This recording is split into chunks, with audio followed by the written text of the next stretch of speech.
Já, við erum eftir aftur. Já. Rúnar Alex, verður velkomin. Takk kærlega fyrir. Mikið gaman að fá þig. Mér langar að minnast á eitt áður en við byrjum. Ok.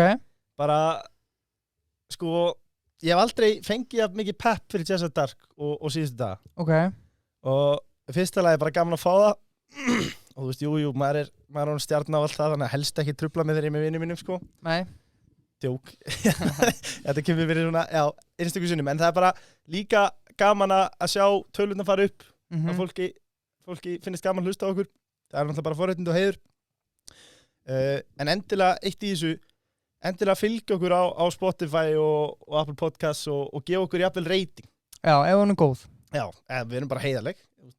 Já. En samt hjólið okkur ekki mannin, sko. Rúnar Alex, 2 stjörnur. Nei, við erum með alvöru veislu þátt framöndan. Rúnar Alex, markmaður Arsenal, verður velkomin. Takk kærlega fyrir. Það er megavika. Það er mega eitthvað núna. 1790. Já. Það er verið að gefa þetta. Þeir voru undir að hækka 100 krónur. En þeir eru ekki búin að gefa þetta í mörg ára og þeir ennþá að því, sko. Já. Svo er þetta svona, þegar þú ert alltaf að hækka taxtan og styrtaræðina, þá þurfa það að bregðast Já, þetta er beintengingan á milli, sko. En ef við uppum okkur bara í belgíska boltan strax, Rúnar. Yes. Peitimenn eru miklir áhugamenn belgíska boltan og vilja hrósa þér fyrir frábæra framistöðu með OH Löwen. Já, takk fyrir það. Á tímabilinu svo leið. Við fylgjumst ekki alveg jafn vel og peitimenn með belgíska boltanum, sko. En þeir fóru stúana fyrir þátt og því var haldið fram að þú var eitt besti markmaður bara í belgíska boltanum. Ég er bara hjartalega samlega því. Nei, mér gekk vel. Ég átti gott season og bara gott og gaman að fá að spila aftur og svona upplifa þessi tilfinning að vera mikilvægur í liðinu. Er það ekki rétt hjá þú byrjar á bekknum, eða ekki? Jú, ég kem náttúrulega, sko, dóttir mín fæðist 11. september, bara plönuð fæðing.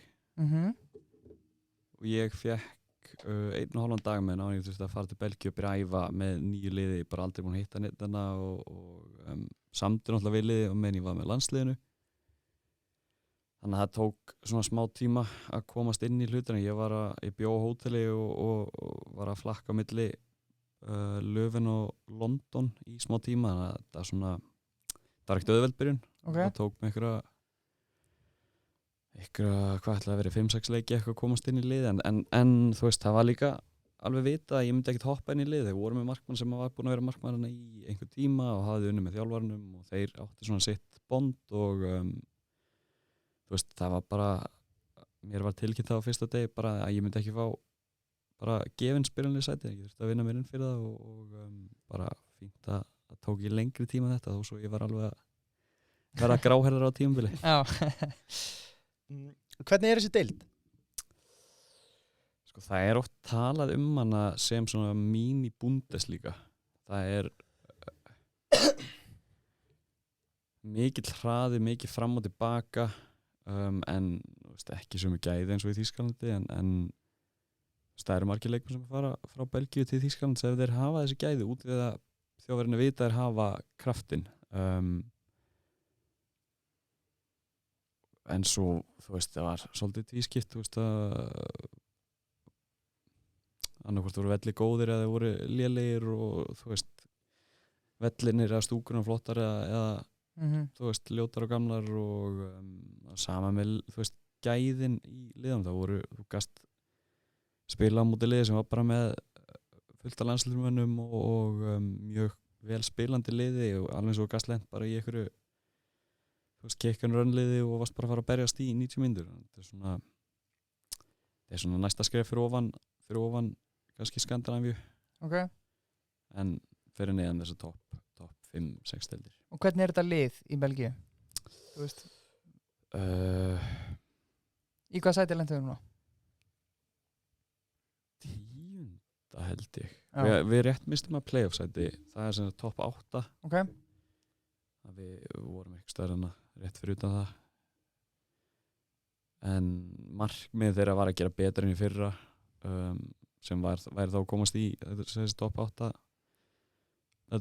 playoff sem náttúrulega gekk ekki eftir en þetta er lið sem stefnir hátt en svona gengur erfilega og þeir eru alltaf að taka einhverju leikmenn að láni í staðan fyrir að byggja upp lið til framtíðar og ég svona vona að þeir muni gera það núna sæna frekar fleiri leikmenn, unga leikmenn í staðan fyrir að þú veist, eins og fyrir að vorum einhverju 10 leikmenn að láni eða eitthvað, þú veist, það er rosalega erfitt að ná árangri þannig, þeir eru alltaf að púsla saman liða á miðju tímabili og þú veist, það er eiginlega bara ótrúlegt hvað okkur gekk vel, svona ef maður spáir í því eftir á, sko.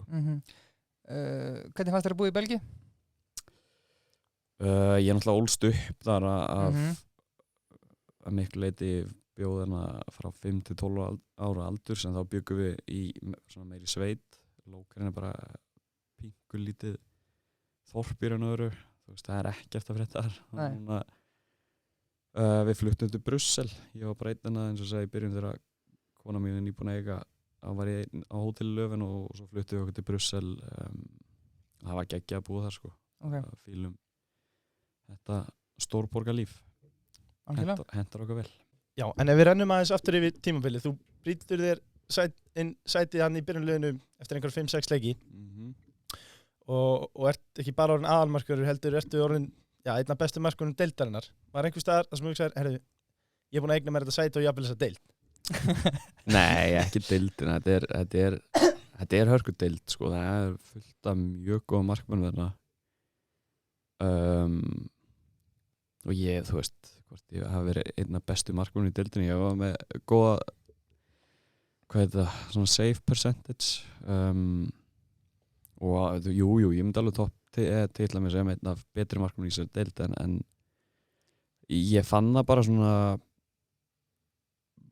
ég fekk bara tröstið strax frá leikmennum, bara með framstöðum á æfingum og svo fekk ég einhver bikaleik á móti einhverju liði í næsta efstild og það er oft svona erfiðustu leikinir út því að þú veist leikmenn enna kannski minna að spila þessi leikir en þetta gýra þessu uppi og við unnum 2-1 minnum mig og ég átti bara drullu góðan leik og þá fann ég að ég var bara komið með trösti frá öllum og þá var þetta svona eiginlega nokkur veginn komið fannst mér, ég þurfti bara að bíða eftir að fá sénsinn en ég vissi að leið myndi fá sénsinn þá var ég ekkert að fara að gefa sæti tilbaka.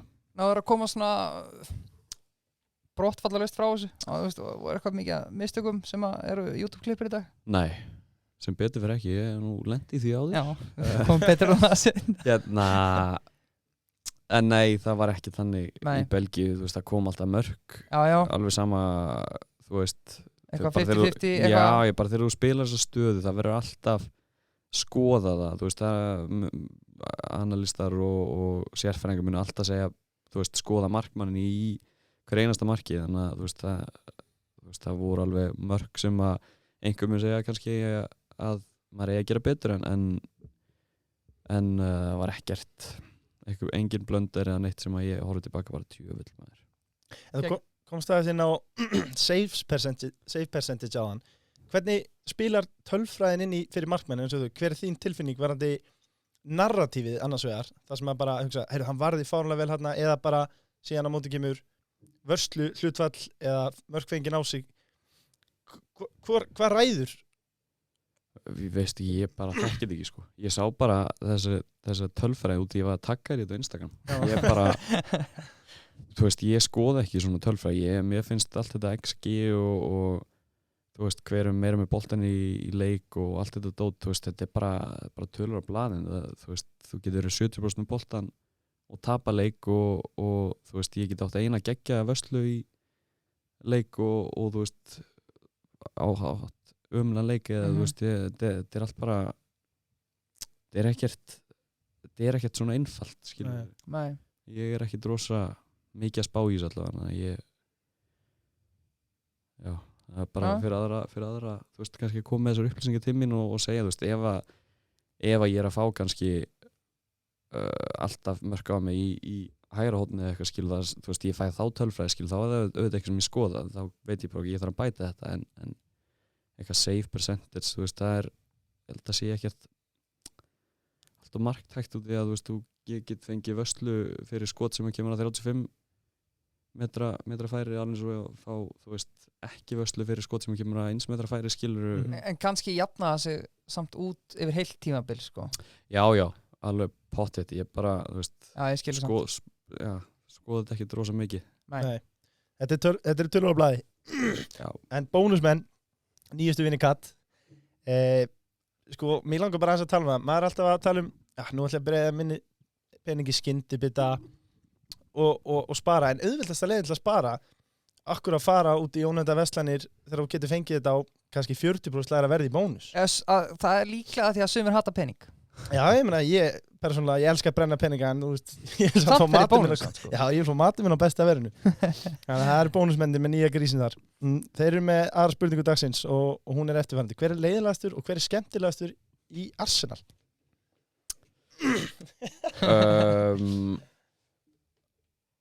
Ég og Hector Bellerin mjög vel saman. Er það latt eða? Já, það er mjög gaman að honum. Bara svona líka, þú veist, við sem báði þannig að við höfum áhuga á fullt af öðrum hlutum utan fótbolta. Þú veist að lífi okkar er kannski ekki endilega bara fótbolti frá A til Ö. Þannig að við áttum svona fullt af sameiginlegum áhugamálum og hann hjálpaði mér helling þegar ég kom þangað fyrst. Leiðilegast, ekki allt topp menn, ekki pólitískt svar. Þú sagðir að þú lappaðir inn að Aubameyang var ekkert eðlilega leiðilegur. Hann er þetta toppmaður, við sátum hlið við hlið í klefunum sko, og spjöllum mikið á frönsku, mjög gaman að hann. Já. Algjörlega. Bagel & Co. Við erum að rúla út styrtralum núna. Bagel & Co. vilja minna á laxabeglina og það sé algjört líkilættri að setja slatta rjómaost á beglina. Það er svona þeirra tricks. En þeir spyrja, hvað er að frétta aður hún Alex og hvað er í beglunni? Laxabeglunni? Beglunni? Byrju, þú ert að útskýra þetta nána sko. Viltu fá að vita hvað ég myndi fá mér í beglu? Eða? Já, það er þetta, við getum alveg túlkað hana þannig, byrjum á því bara. Hvað myndir setja begluna henn? Sko, meðist laxabegla hljóma mjög vel. Það er kannski til í smá sítrónu og keipers með eitthvað kannski smá egg líka. Já. Ok, smekk maður. Já, en svo get ég líka alveg eina sveita með egg og bacon sko. Já. Þetta er svona fyrir eftir dagsformi. En þeir eru að velta fyrir sér hvað er í beglunni. Já, hvað er í beglunni? Núna ertu jafnvel að velta fyrir næsta skrefi. Já. Hvort þú sért að fara eitthvað, verið keiftur eða fara á lán eða verið bara áfram í Arsenal. Hvernig horfir þetta við? Það bara er eiginlega ósköp lítið að frétta. Ég á ennþá nóg eftir að samningnum mínum í Arsenal, eða hjá Arsenal. Áttu ykkur 17 ára eftir það eða ekki? Jú, ég vona það. Nei, ég á nóg eftir þar og svo bara veit ég ekki alveg með framhaldi. Ég held að ef þeir hefði farið í meistaradeildina þá hefði ég Engin meira kæs? Nei. Okay. Ég þarf að spila til þess að fá eitthvað bónus Okay. það sé þannig hjá flestum sko. En ef þeir hefði farið í meistaradeildina þá hefði ég kannski þurft að vera áfram. Ég held að núna sé svona líklegra að ég fari eitthvað á lán. Sem er bara fínt líka að fá að spila. Eins og við sagðum, það var mjög gaman að vera að spila í fyrra. En lán, af hverju ekki bara eitthvað lið kaupið? Það gæti alveg gerst líka. Það er bara, þú veist, það eru 3 aðalar sem að koma að þessu ákvörðum. Það er, þú veist, það er Arsenal og svo liði sem er að skoða mig. Og ef þeir vilja fyrir að kaupa mig og það henda mér og minni fjölskyldu vel og Arsenal líka, þá gæti það alveg gerst. Það er ekkert sem að ég útiloka sko. En eins og ég segi, það er bara, þú veist, liði eru bara svona að byrja að skoða þetta núna hægt og rólega. Þú sjáum það er félagaskipti núna fyrst að byrja að gangi í gegn. Þannig að ég gerir ráð fyrir að vita eitthvað meira á næstu dögum og vikum en eins og staðin núna er ég bara í sumarfrí og njóta. Algjörlega. Finnst þér komið til greina að vera bara í Cafusíko, bara í vippinu í Arsenal, bara 3. markur? Nei, ég myndi helst vilja sleppa því sko. Bara upp á landslið að gera og svona, þá finnst mér bara mjög mikilvægt að vera að spila og ég held líka bara ég er þannig karakter, ég myndi ekkert vera ánægður bara að setja á raskatinn og gera ekki neitt. Ég held að þú veist, ég er það metnaðarfullur sem fótboltamaður að náði mesta úr ferlinu mínum og ég þarf að vera að spila til þess að gera það. Já, klárt. Er eitthvað ævintýri sem þið langar í? Eitthvað sem þú sér fyrir? Eitthvað deild eða eitthvað sem þið langar að spila á ferlinu? Mér langar ógeðslega að prófa að spila í Japan. búa þar. Í alveg? Japan? Já. Skemmtilegt. Það bara einhver draumur sem ég hef átt bara í einhverja ár sko. Ætlaði að fara, vorum búin að plana sumarfrí þangað þegar Ásdís varð ólétt af fyrsta barn okkar og það var leiðilegt að vera að fara til Japan sumar og hún kas ólétt og mátti ekki borða sushi eða fá sér neitt vín eða neitt sko, þannig að við ákvæðum nú að fresta því og höfum ekkert spáð svo sem meira í því síðan þá en ég, þú veist, á einhvern félag sem er spilarinn í Japan og hann tala mjög vel þetta og mér finnst bara eitthvað við, þú veist, japanska menningu og allt svona rosa heitlandi það var til að prófa að búa þar, vinna þar. Já, Leifur, ef við kipið ykkur að spotta Já, Japan, já. Tala Óla. Já, Óla. Frumhermenn, skoðum dagsins. Þeir vilja fyrst og fremst minna fólk sem með endastafinn 6 í bílnúmerinu sína að drulla sér í skoðun. En fyrst, takk. Við hittum Orla Hlöðvers á vellinum í gær. Nýja forseta bæjarstjórnar, bókstaflega kóngurinn í Kópavoginum. Þetta er alltaf maður sem rak Gústi Gylfa og Reiði Óskar, sko. Já, jú. Hann bara með eftirverandi skoðun. Arnar Þór Viðarsson, besti þjálfari í sögu knattspyrnunnar. Já, þetta er skoðun. Þetta er hot take, bókstaflega. Já, þú veist, hann hefði líka getað sagt bara besti þjálfari í síðustu 5 ára eða eitthvað. Nei, bara, í sögunni. Já, í sögunni. Þeir spyrja einfallega hvernig er að spila undir besta þjálfari í heimi? Ég dýrka. Mér finnst hann alveg frábær þjálfari. Hann er mjög skipulægur. Taktískt er ég mjög ánægður með hann. Og svo er hann heiðalegur. Mér finnst það bara númer 1, 2 og 3 í farið þjálfara. Þú veist, þú þarft ekki að vera besti þjálfari í heimi eða vera, þú veist, hafa mestu þekkingu fótbolta. Þú vart bara að vera góður í mannlegum samskiptum og vera heiðalegur til þess að fá traust leikmanna. Já. Og hann er það. Hann er góð manager líka. Já, hann er það. En það eru ekki samt góði manager að ná góðum úrslitum? Jú, en hann þarf líka að fá tíma og hann þarf að hafa kannski sama lið nokkra leiki í röð og þú veist, það er margt sem hann spilar inn í þarna. Auðvitað hefur úrslitin máttu vera betri og hefðu átt að vera betri en þú veist hann er með glænýtt lið í höndum. Já, ég meina hann var með glænýtt lið í hverjum einasta glugga en að einhverja 4-5 glugga í röð þannig að þú veist, það er ekkert auðvelt fyrir þjálfara að byrja upp á nýtt hvert eina skipti. Nei, algjörlega. Þeir vilja samt alltaf áfram að ræða rannsli fruminni og þeir eru svona, þeir vilja bara klára þetta strax. Þeir tala um að rífa plástur, segir þeir eru eitthvað að tala um sko ungmennaandan sem er í gangi hérna núna. Þú veist, við fögnum bara hverju er þetta jafntefli, syngjum við dröllum með þessu San Marino leik. Af hverju var þetta svona ógeðslega fljótt að fara frá að vera bara, við vorum bara EM að HM og krafum það og svo núna bara gerum við jafntefli í Ísrael og það er bara frábær frammiðsta og liður réttir leið. Úti við erum á réttri leið. Þú veist, að gera eitt jafntölu út á móti Ísrael er aldrei léleg úrslit, það er ekki verið léleg úrslit fyrir gamla bandið. Að gera eitt jafntöfli heima á móti Albaníu og gera 2 jafntölu á móti Ísrael, það var ekki úrslit sem við vildum, en að fara útivöll og gera jafntöfli við Ísrael er bara fínust úrslit. En ég held bara að já, þú veist, umræðan var það náttúrulega bara svo ógeðslega neikvæð út af hluti sem voru ekkert fótboltatengdir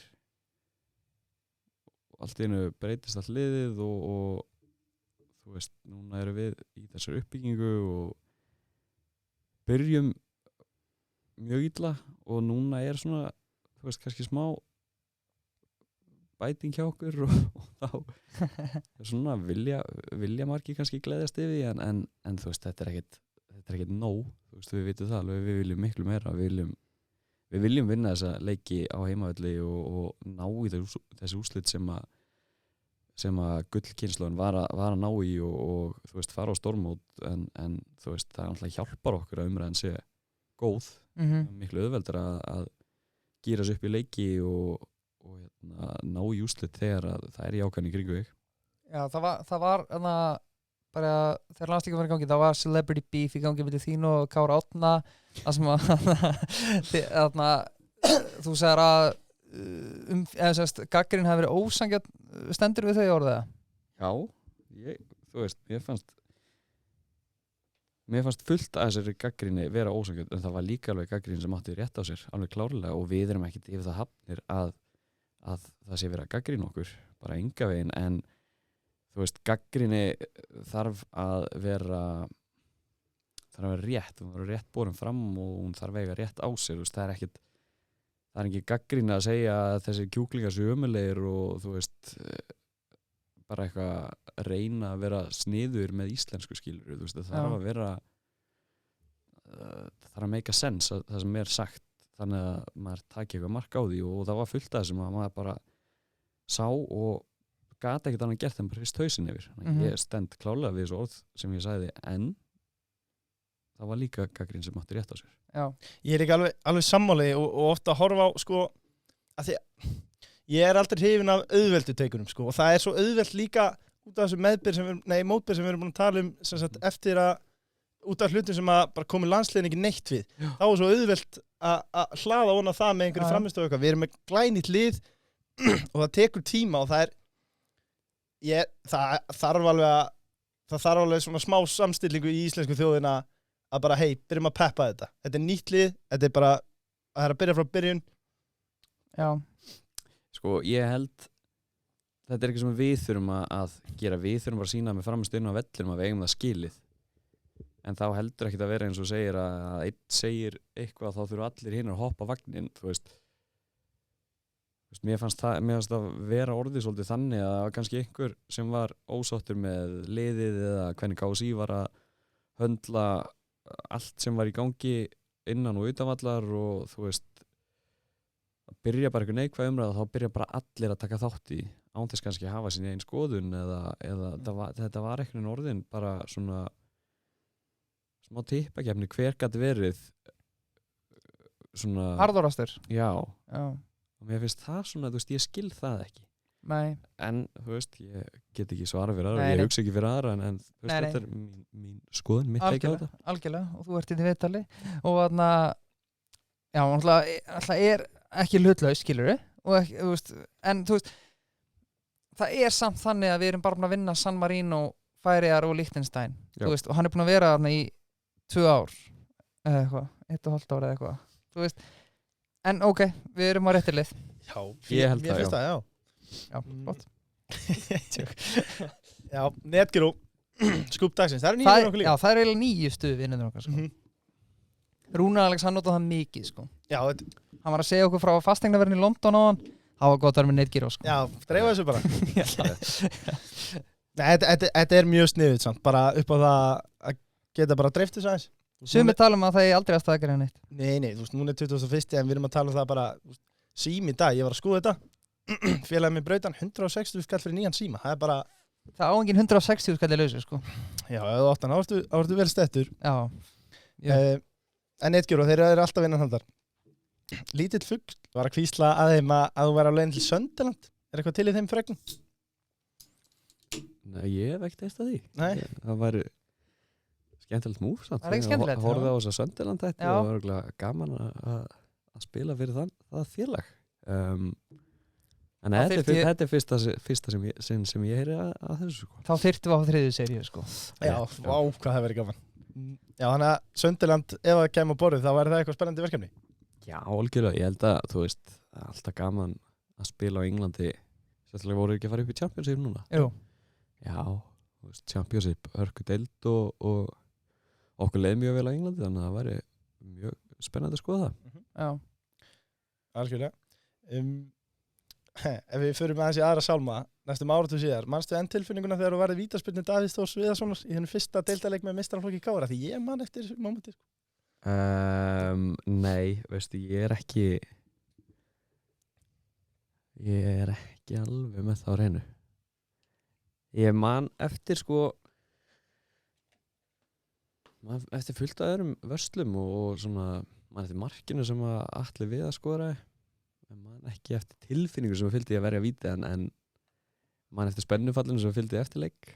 Jú, ég þetta var gaman. Geggjaða minningar, gaman að þú veist, hafa þetta á ferilskráni að hafa unnið Íslandsmeistaratitil og hafa átt einhvern smá þátt í. Ég spilaði held ég 3 leiki í deildinni þetta sumar og einn í Evrópukeppni. Það var svona skemmtilegt fyrsta ár sem leikmaður í meistaraflokksfótbolta. Algjörlega. Hver var þjálfari þarna? Var ekki? Var það pabbið þinn? Geitin. Já, kóngurinn.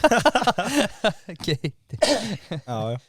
Já, en þú hefur spilað á Íslandi, Danmörku, Fraklandi, Englandi, Belgíu. Þetta eru heilmörg lönd. Já. Hvar leiði best? Það er eiginlega ómögulegt að svara þessu út í að ég myndi segja að það er Frakland eða Köpen, eiginlega Frakland. Það bara gerðist svona merkileg hlutir í lífinu okkar þar að veignust fyrst dóttur okkar þar og fengum hund. Það er svona fyrsta skipti sem við vorum svona einhvern veginn alveg á ein fótum. Það er ekki, þú veist, að búa í Köpen var geðveikt og ég elska Kaupmannahöfn og hvert eina skipti sem ég fer náttúrulega aftur og líður mér þess að fara heim til mín, en þetta er samt bara eins og svona mín í Ísland, þú veist, það er svo mikið Íslendingum og þú veist, að meðan að mér finnst bara Dísjón, það er bara svona mín borg, okkar borg, þannig að mér þykir ógeðislega vænt það og bara geðveikt að búa í Fraklandi líka. Hvernig var maturinn í Fraklandi? Það? Já, bara unreal. Aha. Já, líka bara fara, þú veist, að fara í maturverslun og þú veist, það er bara þú veist, ávaxtadeild og grænmetisdeild sem er stærri en melabúðin, skilurðu, þú veist, allt fest og hráefni svo góð og bara, þú veist, það er erfitt að gera vondan mat þegar hráefni eru svona góð. Já. Svona fyrsta sem kemur upp í hugan, einhver franskur réttur? Við fórum alltaf á einn veitingastað sem það var gömul kirkja og þeir voru með svona kólagrill inni og þú veist, þú fékkst bara allt kjöt og alla fisk og allt sem þú gast ímyndaðir þar sko. Ég fekk mér reglulega steik með sterku sinnebiðar, það er svona fyrst sem við dettur í hug. Sinnebi og okkar með. En ef við förum aðeins aftur í Arsenal, það eru PLT að gefa sér menn. Já, þeir eru harðir nallarar sko. Já. Og með prentlausnir upp á 10. Ég má segja þeir sem nallarar. Já, ekki spurt. Þeir eru miklu nallarar. Og mætir þarna ára 2020 fyrir 2 milljónir punda og kemur inn sem varamarkmaður fyrir Bernd Leno þegar Emi Martínez fyrir til Aston Villa. Ef við byrjum bara því, hvor er betri markmaður að þínu mati? Leno eða Martínez? Það sé á að spila, en þetta er spurning. Já, ég held að það sé erfitt að dæma út frá þú veist, ég myndi freka dæma út frá æfingum og ég sá aldrei Martínez æfa, þannig að það er erfitt að þú veist, þeir eru bara ógeðslega góðir á sitt hvern háttinn sko. En það er búið að tala svo mikið með að hafa verið mistök í Arsenal að láta hann fara. Já, þú veist, ég ángriðs ég horfið ekki það mikið af fótbolt til þess að geta dæmt það. Þú veist, þess að segja, ég myndi freka dæma út frá æfingum út því ég æfiði með Leno okkur með stegi og mér fannst hann geðveikur.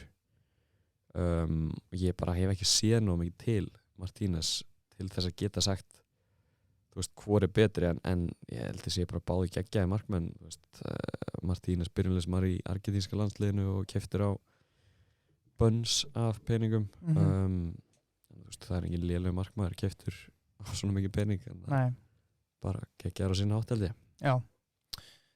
Er eitthvað þegar þú horfir á Leno æfingum hugsaðu bara þú vill gera hann þetta vel bara er einhver svona hlutir sem horfir á sem bara Já, ég hef aldrei séð gæja sem er sterkur í hausnum og hann. Og Bernd Leno? Já, það var bara eins og þú veist það svona kom út eins og var skít sama. Þú veist, hann gæti átt geðveikanleik eða þú veist fengi mark á sig sem var bara blönder og hann kom bara inn í klefa og var bara með nákvæmlega sama svip skilur og svo bara daginn eftir var hann bara búinn að gleyma þessu og æfingum var eins bara eitthvað bila jafnækið sem ég hef aldrei nokkuð tímann séð á æfinni og það er bara svo ógeðslega mikill kostur að hafa sem markmaður. Þú veist, þú getur fengið mark á þig eftir 15 sekúndur og farið bara að hugsa bara shit, bara djöfullin, hvað þú veist, ég er bara hún að skemma hann leik eða eitthvað, það er 89 mínútur eftir af leiknum og þú veist, mögulega 6 skot sem þú þetta að fá þig og ef þú ert bara í fíla allan tíman skilu þá enda leikurinn 7-0 en hann bara það var bara eins og hann var já, þú veist, ég ætla ekki að segja tilfinningalaus en þú veist, það kom ofta hann út bara að hann gat bara haldið bara púlsinn bara á sömu tölu allan tíman sko. Finnst þér að þá kannski smá vannmetin af því að þú veist, það ekki talað finnst mér alltaf vel hann sko eða þú veist, svona það er alltaf komið bara bekki núna, spila ekki þessi tímabilið nánast, þú veist Erfitt að vera markmaður, það eru alltaf milli tanna fólki. Já, ég veit það. Þannig að þú æðir ekkert með Ramsdale eða nokkuð? Ég náði nokkrum æfingum mjög góð líka. Hann var svona að komast hægt á rólinn í þetta og það var, þú veist, á undirbúingstíminu þá varum við mikið bara einu með markmannsstjálfum þannig að það er erfitt að sjá kannski hvernig hann var með liðinu, þú veist, í skotæfingum og í spili og eitthvað svona þetta var, eins og ég segi, við mikið bara einu með markmannsstjálfum í ykkur markmannsstreiki og liðið í ykkur svona meiri, þú veist, hlaupæfingum og kannski ykkur taktík og þú veist, það var ekki orðið þannig að við vorum að maður gæti séð hvernig hann var, þú veist, í leik hérna svona mynd. En heldur að Ramsdale hafi verið sænað sem aðalmarkur? Já, ég held að, þú veist, eins og með Martínez, þeir voru keyptur á einhverjar, þú veist, 30 milljónum punda eða eitthvað, að þá ert ekki, það er allavega ekki sagt við þig, við erum að kaupa sem varamarkmann. Nei. Þú veist, það hefur örugglega verið sagt að hann myndi vera aðalmarkmaður á einhverjum tímapunkti en hún hefur ekki verið lofað bara þú kemur inn og startar næsta leik. Algjörlega. Hversu mikil áhrif hefur fótboltinn á sjálfan að geði þitt? Hversu mikil tekur þetta meira á kottan? Það gengur vel eða það gengur illa?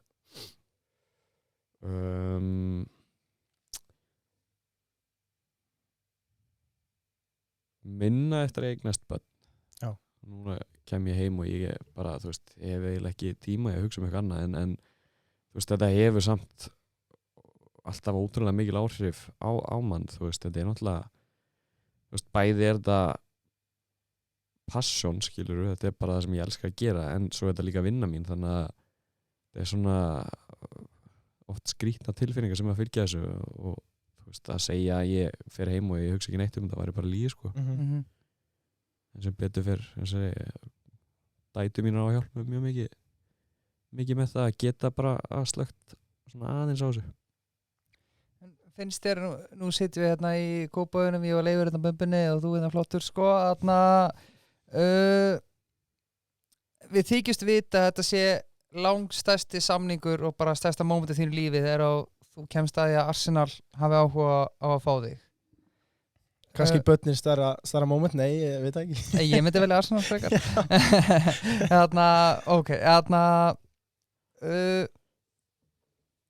Sko, þetta er örugglega ómögulegt að spyrja þessu, en ef þú horfir núna tilbaka, þetta er 2020, 2 ára seinna, myndirðu taka undir þetta hafi verið of stórt stökk fyrir þig? Nei. Þú veist, ég hefði aldrei verið keyptur þarna ef ég væri ekki með gæðin til að vera þarna. Og þú veist, ég fekk þessa leiki sem ég fekk þannig út í átti að skilið. Þú veist, það er alveg saman hvað fólk heldur, þá er enginn keyptur til Arsenal út í ykkur einn gæi segir eitthvað, þú veist, það ég hafi þekkt markmannsþjálfarann. Hann getur ekki bara að labba upp á eigandunum og sagt, heiðu, ég nenni að gefa 2 milljónir punda. Ekkert gaurina. Þú veist, þetta fer í svakalegt verðli og það eru 10-20 mann sem bara snerta þetta. Já, þannig að, þú veist, ég hef aldrei verið keyptur þarna ef að þú veist, ég var ekki með gæðið inn í það. Svo spila ég eins og ég segi út í á það skilið og það er ekki fyrir ná, þú veist, 5. leika eitthvað, það sem að ég á bara lélegan leik, þú veist, það moment var kannski stórt fyrir mig, þú veist, ómögulegt að segja það en ég meina, þú veist, ég á bara lélegan leik, þú veist, það gerist en það var ekki ágætist lið svo á móti. Já, klárlega, þess að segja, þú veist, kannski var þetta stórt en þú veist, að spila fyrir svona félag, það hefur bara afleiðingar, þú veist, og þú veist, mér var bara aðeins í til hliðar eftir það. Já. Og þú veist, það er bara þannig bara, þú veist, það er staðan skilur þetta er bara business og þeir tóku bara þessu ákvörðun en þú veist, fram að því var ég, eins og ég segi, þú veist, bara með sjálfstöðst í botni og var að spila, performa vel á æfingum og þú veist, það ástæðan eins og ég af hverju ég fæ þessi leiki og þú veist, ég held að þetta svona eftir á þú veist, það auðvelt að segja að þetta hafi verið stórt skref. Algjörlega. En ég held ekki. Nei, ég sammála því.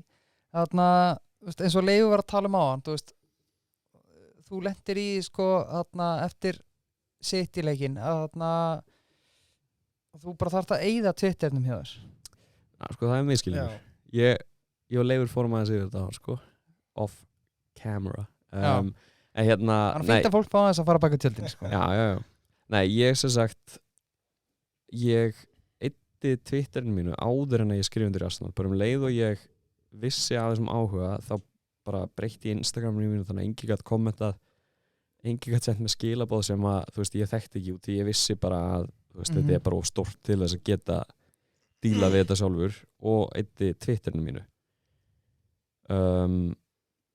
Nema, það veit ekki hver ég skilur, þannig að spá enginn í því fyrir að ég er alltaf komin í sjónvarpið og gera ykkur mistökum á móti Manchester City í stærsta leik helgarinnar, skilur. Þá allt inni fyrir fólk að leita mér á Twitter og segja bara, já, heyrðu, hann er ekki lengur á Twitter. Þannig að ég varð ekkert var við einhverju umfjöllin nema það bara að ég skoða íslenska fjölmiðla og að kærasta mín að fá einhverjar,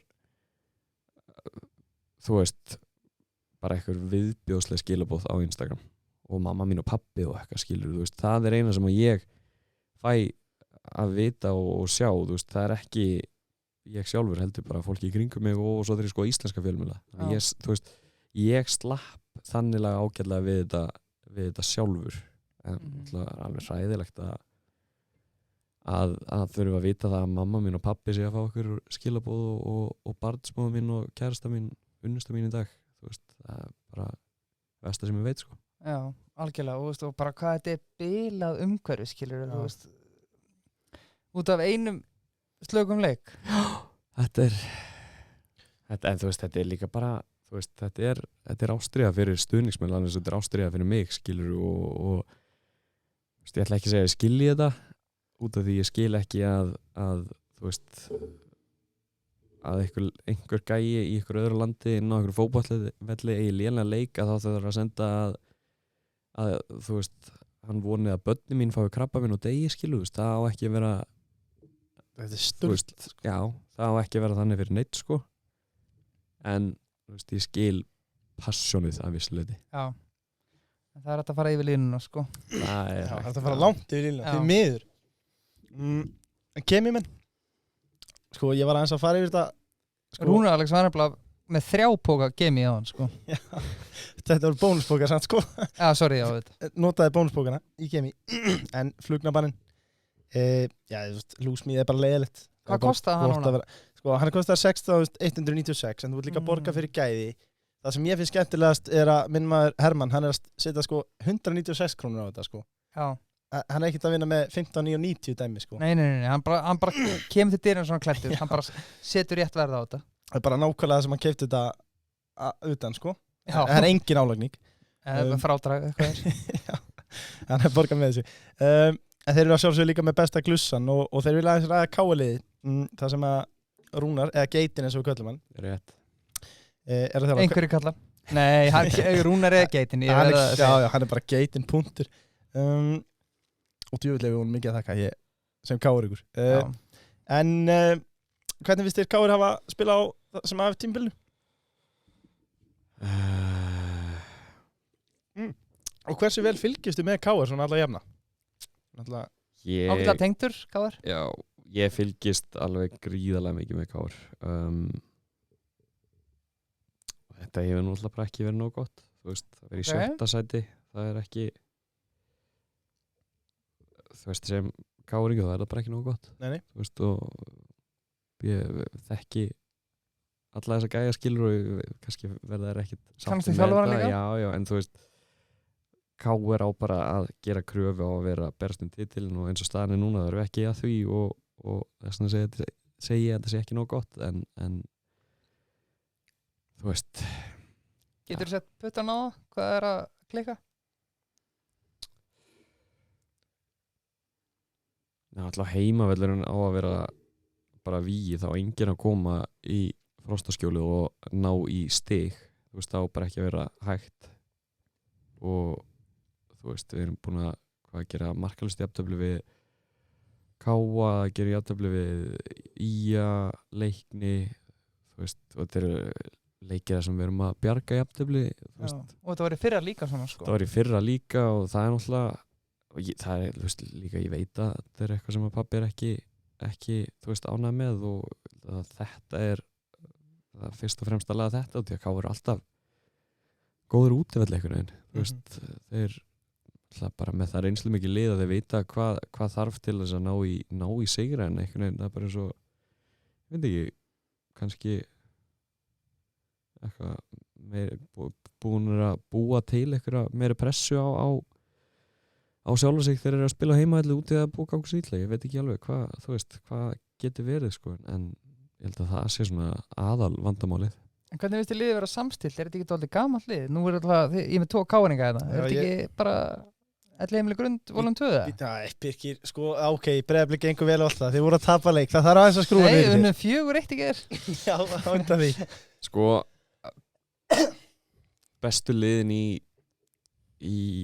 þú veist bara sögunni hafa alltaf verið með blöndu af ungu leikmönnum og góðum og ungum og reynslu miklu leikmönnum, þannig að ég held að þú veist gætum alveg verið með yngri lið og það þarf að vera endurnýjun en þú veist það þarf alltaf að vera með réttum leikmönnum og réttum karakterum líka, það er ekki bara ekkert að kaupa eitthvað nöfn alltaf og þú veist það þarf að velja rétta einstaklinga í liðið og ég hugsa og ég vona að þeir munu gera það vel á næsta árum út því að þú veist, maður sér bara Víkingur og Breiðablik og þú veist, fullt af öðrum liðum þeir eru að gera líka, þeir eru að berjast titla á hverju einasta ári en þeir eru líka byggið til framtíðar og þú veist, þetta er bara mikil samkeppni þetta um þessa bestu bita og efnilegustu leikmennu þannig að þú veist, hvað var það bara Rífa sig í gang? Já, kannski ekki rífa sig í gang en þeir mega ekki missa mikið fram úr sér. Ok. Þegar þú horfður á káleiki, hverja finnst þið svona skemmtilegast að horfa á? Hver eru þínu menn hana? Atli, alltaf minn maður. Svo finnst mér líka ógeðslega gaman að Stefán hann sé Og þetta er ekki að segja þetta. Ég elska Stefán. Hann sé tóknaði núna, ég held að tóknaði hann ekki daginn. Já, hann er eitthvað, það er alltaf. Já, ég er mjög gaman að horfa á hann.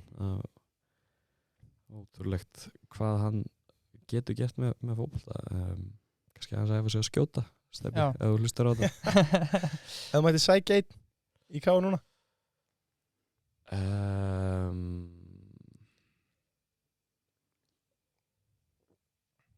Ég veit ekki. Nokkru blíkaliðin sem verður alveg fínir, sko. Já, þú veist hvað hann er að tala um, Íslandi? Já, þú mátt alveg segja einhvern í heimaliðið eða bara á Íslandi? Það vantar svolítið mörgum í Káa-liði og ég er að bíða eftir að Kjarri Kjarri ekki búin að gera neitt á þessu tímabili. Gætum alveg fengið Ödegard í smá samkeppni við Stefán þarna, sko? Já, svo það. Stefán myndi vinna það eða ekki? Jú, sennilega.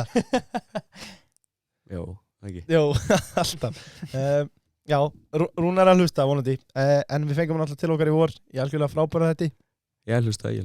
Það var frábæð þáttur. Það var mjög skemmtilegur. Rúnar er svo skemmtilegur og málið með Rúnar líka, það sem að ég vil að fólk taka eftir, þetta er rúmlega 2 tíma þáttur, þessi maður talar ekki illa með einasta mann, nokkuð tíman, líka bara, við sátum með honum heilengi, hann gaf sér hellingstíma fyrir okkur, bara, þetta er svo góð maður, sko. Það er oft talað að mann sem gerir ekki flugum eins, sko. Það er líklega, já, googliði það, þá ekki mynda Rúnar Kristins, sko. Sko, ég spurði hann aðeins úti það geitin afskil. Ég spurði Rúnar aðeins úti það því að ég var nú þess heiðurs aðnjótandi á sín tíma að fá að sparka eins á þig bara á KR-gerðgjörn þegar hún pollar. Já. Og ég man líka að þú þóttir efnilegur útispilari líka. Já. Og spurði mér aðeins úti það, en ef við fáum þetta frá þér, hversu góður útispilari varstu?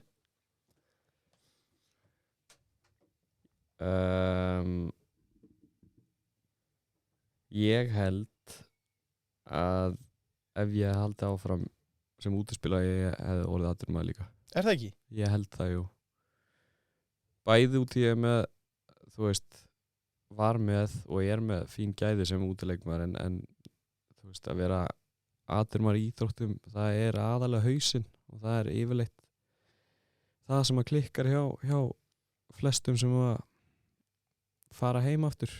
Þú veist að það kemur eitthvað smá mótlæti og ég held að það sé svona aðal kosturinn minn og ég held alveg að ég geta orðið aðdurmar sem útileikmaður líka. Já, hversu gott var það fyrir þig að eiga pappa sem hefur gert áður? Það munar öllu. Bara, þú veist, ég var ekki á sama stað án þess að hafa allt þetta fólk í kringum mig og þú veist, ég held sérstaklega í þessum erfiðum mómentum þegar ég hef, þú veist, þurft á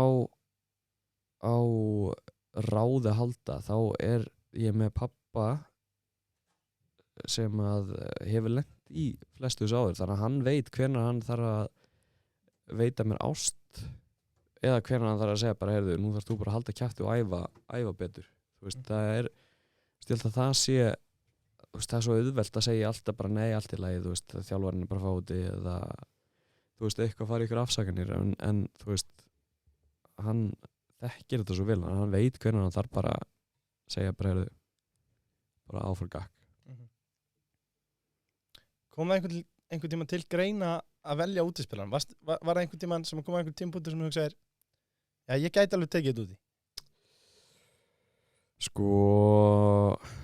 Það er mýmörg dæmi það, til dæmis eins og Oddur frammeir í KR. Já. Bara spilaði, og Sölvi Björns, já, báði bara, byrjuði mjög seint frammi, báði frammir þetta. Já, ætla að vita hvernig markmenn hugsa, sko, þannig að það er svo góður að slúta. Hérna... Já, þú veist, í Belgíu þegar við flytjum þangað, þá þetta er ekki eins og Íslandi sem að þú bara mætir á æfingar og segir bara ég ætla að vera með, heldur þetta, þú veist, þetta er skipt í, þú veist, þú ert með hverfisliðið þitt og svo ert kannski með eitt stórt félag sem er með, þú veist, bestu leikmenn frá öllu svæðinu og við vorum bara æfins og atvinnumenn og þú ert pikkar þar inn. Þú veist, þú mæti kannski træjal einu svona ári og þá eru, þú veist, einhverju gæjar pikkar inn í liðið og svo ertu bara með þá, þú veist, manni hvað við vorum með, kannski 18 manna hópið eitthvað, þú veist, fyrir næsta tímabil og þú veist, ég var pikkar þar inn sem miðjumaður og spilaði, bara var úti þangað til ég er 10 ára gamall, þannig að væntanlega frá 6 til svona 10 ára aldur svo er ég, þú veist, einn af bestu miðjumönnum á þessu svæði, skilu, við vorum með eitt besta liði í Belgíu á þessum tíma og eiginlega bara alveg þangað til ég flutti frá Belgíu, en svo fæ ég bottlangakast þegar ég er 10 ára og þú veist, mátt ekki, þú veist, verið í fótbolta eða eitthvað bla bla í einhver tíma og mamma talaði það að ég hefði bara sagt eftir það að ég bara hefði mist svo mikla orku og mikla hlaupagetu og svona, ég vildi bara frekar vera í marki og það hitti akkurat þannig á að markmann sem hefði verið í liðinu okkar, hann var að fara í annað félag, hann var að fá, þú veist, betra múfskil og var að fara, hvort það var að fara Anderlecht eða eitthvað þá sem er ennþá í dag eitt af stærstu liðinu í Belgíu og hérna, þannig að það var ekki markmann í liðinu og ég hafði oft verið eitthvað að leika mér í markinu og þjálfarinn spurði bara, heyrðu, vilt þú ekki bara prófa eins að vera í marki og þú veist, ég bara breytti aldrei tilbaka, sko. Nei. Rest is history. Rest is history. Það veit það heldur ekki margir, en það munaði einu ári á þér og káringnum Martini Hermannssoni. Hann var náttúrulega líka í Englandsliðnum í fótbolta. Já. Spilaði eitthvað með honum? Já. Við vorum saman ég man ekki hvernig hann hætti, en við vorum saman í alveg pottið í 4. og 3. flokk, held ég. Hann var drullu góð líka. Já. Hann var geggja boltatækni, það var ótrúlega, hann var alltaf að halda loftu og svona gera eitthvað trikk sem hann aldrei séð, sko. En, þú veist, valdi hár rétt með að vera í körfubolta. Þetta er svo fyndið, þú veist, eins og Albert Guðmundsson sem er að með til okkar, Já. Var að vinna streetballmóti í körfubolta. Hann er ekki allra. Albert, hann er minn. Nei, já, algjörlega. En þið virðist geta allt þarna, sko. Það er útrúlega að fylgjast með ykkur. Já. Það er eitthvað í vatninu. Eitthvað í vatninu. Brí og léttul. Já. Dominos, hver er uppáhalds pizzaðinn?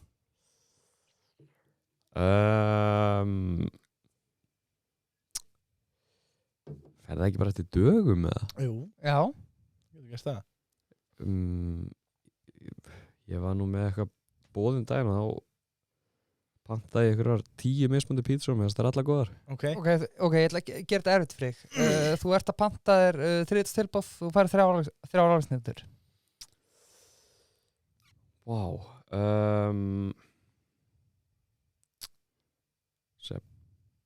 Pepperoni, pipar og döðlur. Döðlur, já, Já, Ok. skemmtilegt. áhugavert.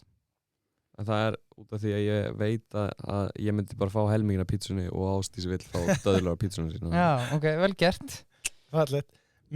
Góður, gerist ekki. En þegar við varum að spá bara í upplifunni, hvernig var að vera á EM 2016 í Fraklandi og síðan HM í Rússlandi 2018? Ég var alltaf bara stuðningsmaður EM, sko. Já, Já, þú varst. Já.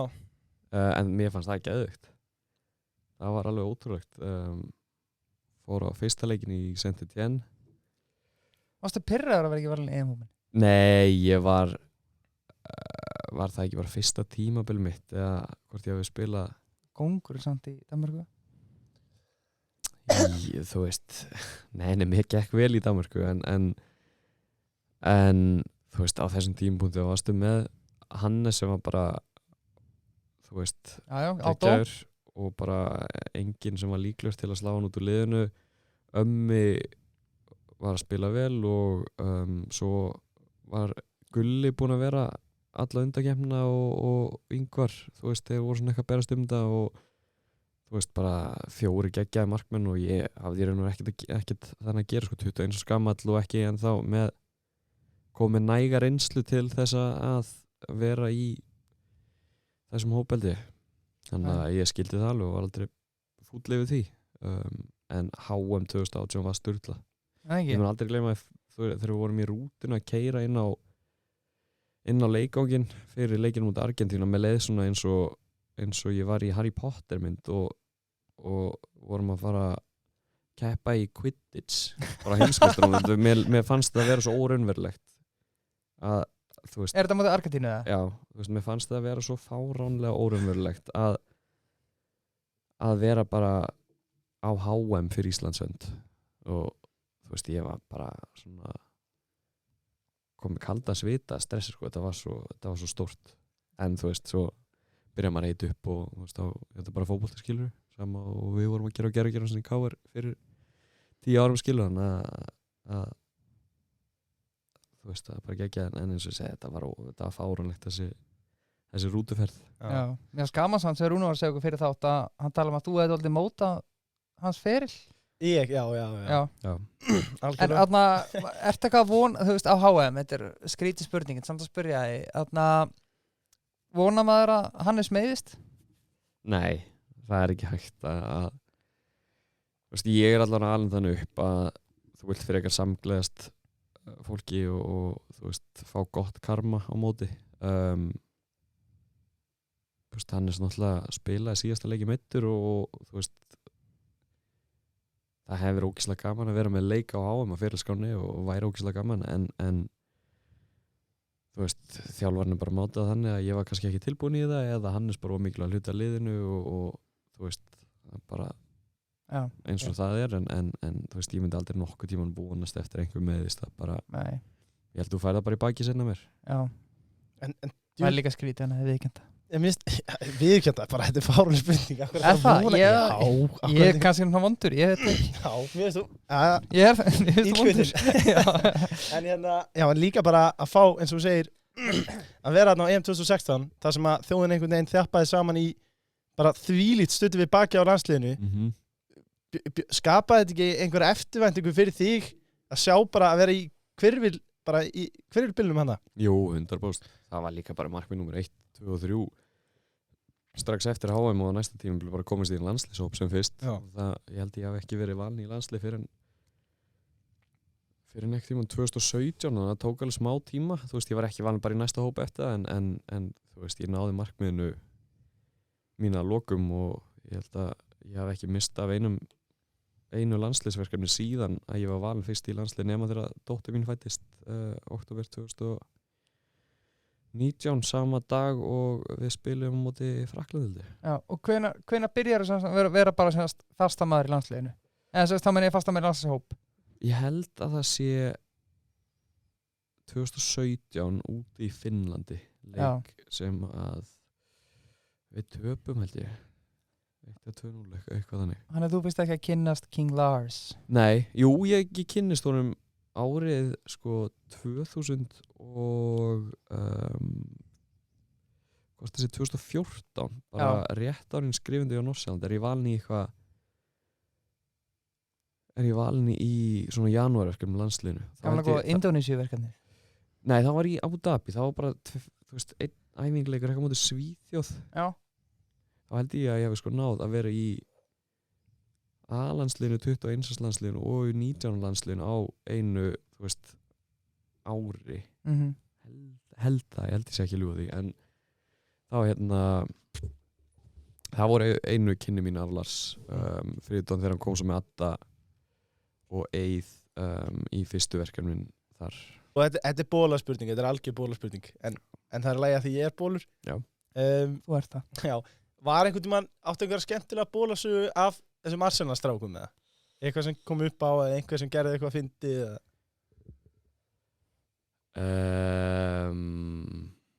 Þetta er opin spurning, sko? Þetta er opin spurning. Já, það var alveg eitthvað sem kom upp á, sko, en kannski ekkert endilega sem að heima í podcasti hérna. Nei, hvað það var út? Ok, sorry. Hver var skemmtilegastur á Arsenal-djömmunum? Af Arsenal? Djömmunum. Eins og ég sagði, þá náði ég að Hector ágætlega saman. Já. Þú veist. Var King Jack Wilshere farinn? Já, hann kom eftir að hann byrjaði að æfa með eftir að ég fór. Ég og Martin byggum líka hlið við hliðan. Við kynntumst vel og gaman með honum. Sennilega verstasagan er þegar ég har hund sem er alveg mjög illa uppalinn og Martin kom í heimsókn. Við borðum eitthvað saman og hundurinn var næstum búinn að borða sokkar hans eða bara rífa hann úr því og það var óþægilegt moment, sko. En nei, annars jú, þeir tveir svona skemmtilegast á djáminu. Já, ok. Lentir einhver í svæsinni nýlega víslu? Ég þurfti að syngja, þurfti að standa upp á stólu við vorum í Evrópuleik í hvort það var Vín og staffið hjá Arsenal er náttúrulega fjölmennara heldur en hópurinn, sko, þannig að alltaf ekki verið ykkur 50 manns þegar og ég stóð upp á stól fremst í salnum og ég söng Baby með Justin Bieber. Já, vel gert. Væntanlega ekkert undirspil. Nei, það má ekki. Það voru nokkuð Er þetta til að myndbandi eða? Alveg örugglega. Það verður nú gaman að fá þetta sent. Já. Nei, búið þessu. Algjörlega. Brí og Léttul, þeir hafa verið með okkur í svolítið tíma núna og þetta er bara... Það rennur alltaf betur og betur niður. Já, líka, svo gaman. Ég er svo þakkláttur fyrir það hvað samstarfsaðilar okkar eru. Þetta er bara all hlutir sem maður nota dagstæðilega, sko. Já. Það er bara þannig, sko. Það er rosa þægild að vera með þetta og geta keyrt heim. Já, pilsnerinn. Að riddarspurningum, hver er besti leikmaður sem þú hefur mætt? Mbappe. Þið finnst hann góður? Já, hann, ég man ekkert voru að spila í París og kom stungusending og ég ætla að taka sweeperkeeper á þetta, ætla að bruna út á markinu og lúðra hann í burtu og með leið eins og hann var svona 60 metrum í burtu hann tekur bara sprettinn potaboltanum undir og ég bomba niður en þú veist, ég held að við höfum verið að tapa 3-4-0 og það var, þú veist, á 92. mínútu þannig að dómarinn bara, þú veist, leiði þess að slæta skilu, dæmdi bara markspinnu og ekkert vesen. Var þetta redd kart eða? Þú veist, þetta hefur verið var. Já. Ég hefði ekkert komið mér óvart, sko, en eins og ég segja, ég held að með leiðin eins og ég gæti lappað og sótt boltan skilu og svo bara mætir hann þarna bara hann var ógeðslega góður. Ég held að hann sé svona besti svona, já. Sem ég mætti, sko. Besti meðspilari?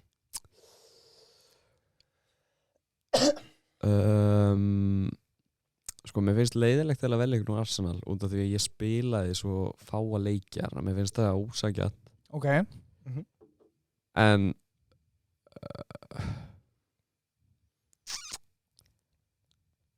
ég spilaði með strák sem heitir Stanislav Lobotka í Norsjöland.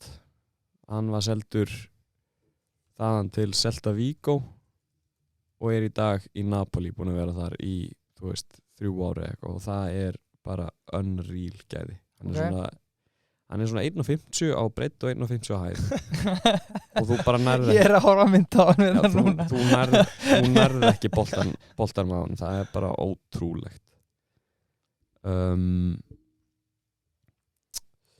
Emre Mor var góð líka, líka í Norsjöland, hann svo til Dortmund og þú veist, fyrirlega hans sem bara leiði nýra við síðan. Hann átti miklu erfiðleikum utanvallar. Hann fór nefnilega ekki í Bríó Léttil, hann fór í Bríó sko.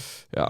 En hann var helviti góður. Hann var mjög góður, já. Þú veist, tala ekki Gummi Tóti líka þegar hann var hjá okkur. Já, hann svona, þú veist, ég man eftir æfingum hjá Norsjöland var hann, þú veist, stundum bara að leika sér að mönnum og Var hausinn í lagi þá hjá hann? Nei, ég myndi alltaf að segja það og svo kannski fekk hann eitthvað dæmt með sér og hann labbaði út af æfingunni.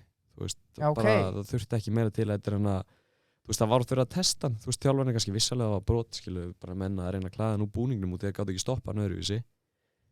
Ekki dæmt út í að vilja bara að hann læri, þú veist, út í að þetta mun gerast við hann í leikjum. Já, bara herðan aðeins. Nefnum bara 10 sinnum verra, já, það bara ætlaði aðeins að herða hann. Hann bara horfir á þjálfarann. Bara hann dæmir ekki, hann bara fer úr vestinu og lappar inn í klefa og maður bara svona, já, ok, þannig að spila hann að leiki og þú veist, það var bara kongurinn en já, þetta svona stoppaði hans feril svolítið, sko. Algjörlega. Hver eru bestir í bestöldinni milli stangana? Beitir bestur á milli stangana. Guður. Hvað meinar? Þú akkur ertu ekki verið blíka búningnum minna? Beitir hax. Já. Milli stangana Beitir bestur. Hann sagði ekki bestur í KR, hann sagði bestur í bestöldinni, sko. Milli stangana. Já, ok, kannski, ég veit ekki. Ég horfi ekki að KR-leiki. Bestur að verja, myndi ég segja Beitir. Já. En, þú veist... Besti sweeper keeper.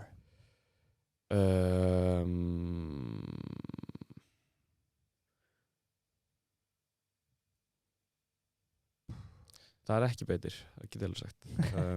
Bara KR spilar ekki með það með varnarlínu það ofalega, þannig að hann þarf ekki að gera það jafn oft og kannski, þú veist, markmenn eins og Ingvar og Tóni ekki setja það þá tó. Já.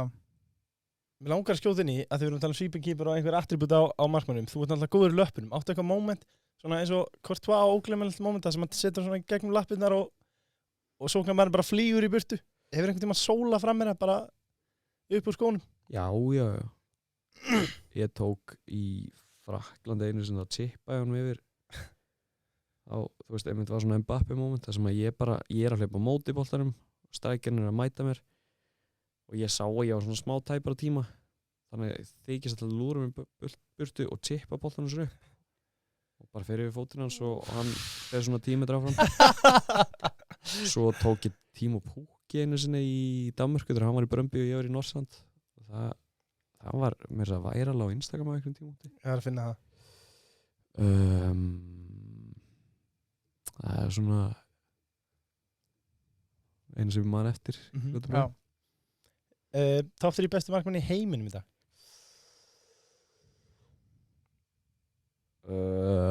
Courtois, Alisson,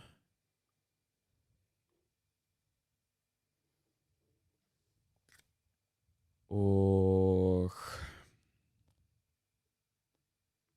Neuer. Já, hann er það. Já, mér finnst það. Bara, þú veist. Bara, sko fyrir mér er Alisson besti markmaður í mig út af því þú getur sett Alisson í hvaða lið sem er í heiminum og hann myndi vera geggjaður. Alisson er það góður í fótbolta, hann getur verið í City. Alveg eins og getur verið í Real Madrid en Courtois getur sennilega ekki verið í City og spilað eins og Pep vill. Nei. En er Alisson betri en Ederson, til dæmis? Já. Ok. Já. samt alveg töffari sko. Ederson geðveikur en hann, þú veist, Ederson betri í fótbolta. Alisson þú finnur ekki markmann sem betri 1-1 heldur en Alisson. Nei. Og það það sem að nútíma markmaður og markmann í framtíðinu munu þurfa að vera hvað bestir í að vera góður 1-1 út af því að liði það komna svo mikla kröfur á þjálfara að spila fótbolta. Og til þess að spila fótbolta það að vera með góða þú veist, fótboltamenn, leikmenn sem góður í fótbolta og þora að taka áhættur og þú ert að nýta völlin, þú ert að vera þú veist, spila breytt og þú veist, kannski háttu upp á vellinum og þá munu koma tækifæri fyrir lið til að breyka hratt. Það svona þarf markmaður að vera góður 1-1 þegar, þú veist, þeir minna svo Breiðablik nú bara fá sig svolítið mörkum, þú veist, bara í svona skyndisóknum og Anton og markmaður framalega. Já, og þú veist, það bara áhættur sem að liðin taka og þú veist, þetta mun bara halda áfram að þróast ennþá meira og að markmann sem góður 1-1 verður bara mikilvægasti faktorinn fyrir markmann næstu 10-15 árin. Þetta frábær punktur á Rúnari og mér langar að spyrja það líka, hvað finnst þér skilur, ok, núna árið 2002, kannski verður þetta breytt næstir hittumst, en hversu mikið skiptir að mála að vera góður milli stangana samanborið við að vera góður í fótbolta? Þetta bara orðið bara nánast 50-50 eða? Nei, mér finnst allavega eiga ekki að vera þannig sko. Þú veist, at the end of the day þá markmaðurinn til að halda eins og maður segir einsku to stop the ball from moving the net. Þú veist, þú átt bara að gera allt sem þú getur til þess að sé ekki skora mark. Þú veist, markvarsla þarf ekki að vera flott, þú veist, ef þú þarft að vera með fótunum eða þú veist, bara gera eitthvað asnalegt til þess að stoppa að andstæðingurinn skora mark og þá, þú veist, það bara flott, það bara varsla. Og þú veist, fyrir mér verður það alltaf mikilvægast en það mun samt alltaf vera mikilvægara að vera góður í fótbolta en þú veist, þú munt aldrei verða markmaður í toppliði ef þú ert geggjær í fótbolta en umlega að verja, skilur, þú veist, það alltaf mikilvægasti faktorinn en ég held samt eins og þú segir þetta mun alveg vera stærri krafa í framtíðinni. Já, en þú ert mjög góður í fótbolta og vorum að tala um það bara fyrir sig þetta þú varst náttúrulega útspilar í gamla daga þarna þú lúður hana bara aldrei fram og vona það besta þú ert alltaf að reyna að hitta ákveð mann, en það ekki það? Nei, ég lúður honum alveg fram ef að, þú veist, og vona það besta ef að, þú veist, aðstæður eru þannig en yfirleitt þetta þannig að þjálfarinn með eitthvað gameplan skilur, þú veist, þannig að ef að svo aðstæð kemur upp að bara að ég þarf að lúra honum fram þá ég samt með eitthvað svæði sem ég á að sparka í. Þú veist, það þannig fyrir öll góð lið, þú veist, Antonari hann aldrei að lúra honum fram bara í von og óvon, heldur veit hann bara ok, ég með Jason þarna á vagnum og ég mýsa þarna, þannig að þú veist ég ætla að setja hann í þetta svæði, ég veit að líkunar meira ef við vinnum hann þarna og getur þá búið til sókn eða haldið boltanum þar, það voða sjaldan sem bara gerir eitthvað. Já. Svæði brenni mest þarna. Við erum með 2 spurningar frá ritturum hérna, þeir eru ákveðir í fótbolta líka, Nikola Dejan Djuric og Andri Freyr. Annars ég feina og tókst ekki Arsenal á hann sem besta meðspila, því hann spyr hérna Nikola, hver er bestur á æfingum hjá Arsenal? Og hver er bestur? Eða svona? Özil var náttúrulega með unreal gæði. Já. Hann mætti út bara í óreimum takkaskóm og þú veist, það var bara í þú veist, hann bara vissi eiginlega að hann var að fara þú veist, það var bara komin í fyrstu kistuna og var svona ekkert alveg að nennis alltaf en þú veist, það var bara að leika sér og svona smá í pocket mode skil og þá bara stundum var maður bara gapandi að horfa á þetta.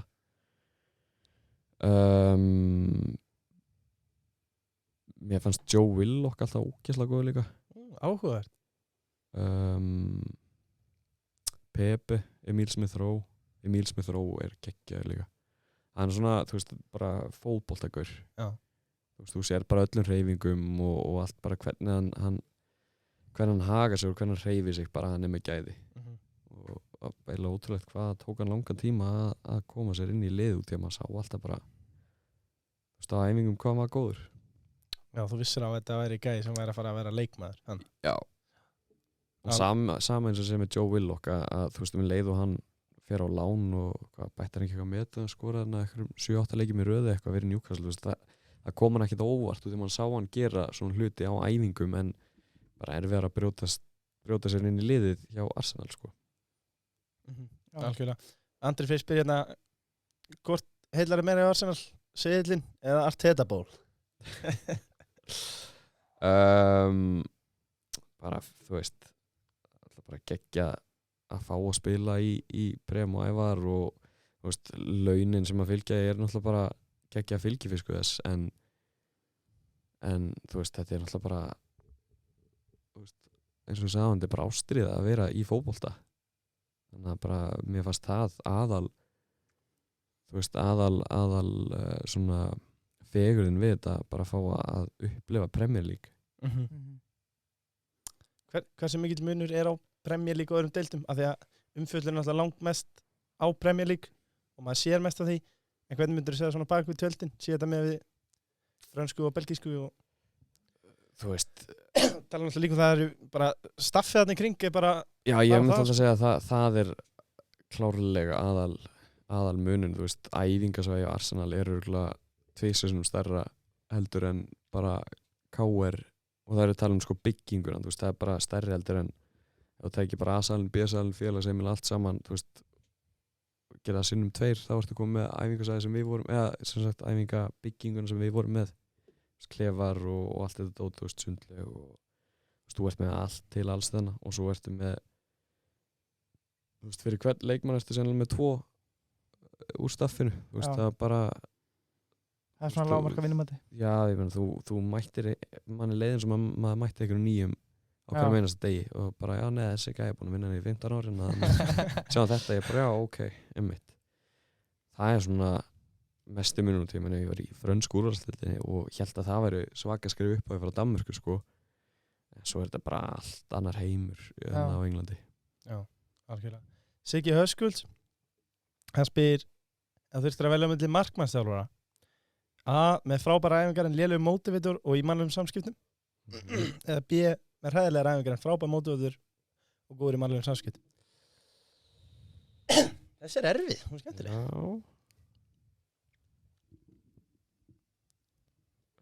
Líka finnst ég að hafa kynnst báðum svona að reyna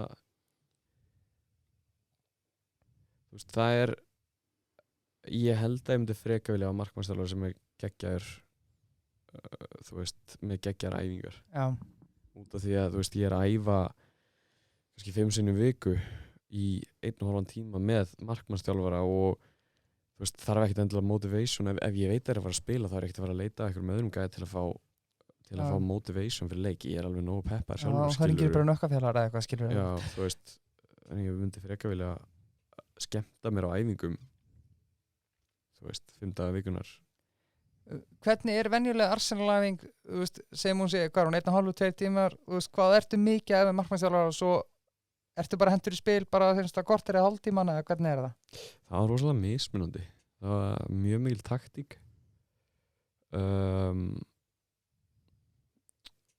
Æfingarinn voru svona aldrei meira en 1,5 tíma, alltaf spila svo þétt, alltaf eins og þegar ég var þarna þá fórum við allavega í undanúrslitum í Evrópukeppni þannig að við vorum að spila basically hvern einasta sundag, hvern einasta fimmtudag allt árið. Þannig að það er rosalega erfitt að vera að æfa eitthvað rosalega þétt, þannig að mikið taktík og mikið svona kannski rólegum æfingum og þá vorum við oft að taka á því með markmannsþjálfurum, þú veist, við sem vorum ekki að spila. Og svo var þetta oft eins og segir bara farið kannski smá taktíka upp, spila eitthvað og við fórum í skotæðingar og spil bara eins og hjá flestum liðum, þetta er ekkert, þú veist það er enginn að finna upp hjólið þegar það kemur að æfingum, þú veist, það er bara mismundi hversu mikil áherslu lögð á taktík en þú veist, svo er þetta mikið bara spil og hafa gaman. Algjörlega. Spurning frá mér. Já. Hvernig er Arteta sem þjálfari og Já, hvernig er Arteta sem þjálfari og ertu í einhverju sambandi við henni? Ég fekk SMS frá honum þegar ég átti afmæli. Já. En annars er ég bara í langmestum samskiptum með markmannsþjálfaran. En hann er alveg geggjaður þjálfari. Hann er, eins og ég segi með Adda Vitt áðan, að hann er bara heiðarlegur og hann er góður í mannlegum samskiptum. Fyrir mér er það bara aðal attribútið sem að þjálfari þarf að hafa. En svo er hann ógeðslega klár þegar að kemur á fótbolta líka. Já. Hvernig, svo ég spyrir bara hreint út, eftir margum talaða City-leik, hvernig höndlaði Arteta það? Þú veist, hvernig var samtalið þitt við Arteta eftir þann leik? Hann var fyrsti gæinn sem hringdi mig morgun eftir leik. Og Edu, sportdirektorinn var einstaklingum með 2 sem hringdi mig. Bara að segja þú veist, svona er bara fótbolti, áfram gakk. Þú veist, ég hef gert fullt af mistökum og bæði inn á nautavallar skiluru og þú veist, mistök eru bara partur af lífinu, þannig bara þú veist, þeir höndluðu það bara eins og sannir heiðursmenn. Ok.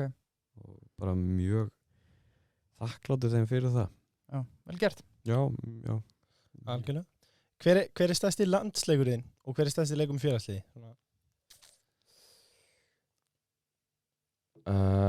Stærsti landsleikur minn finnst mér eiginlega að vera Ísrael úti núna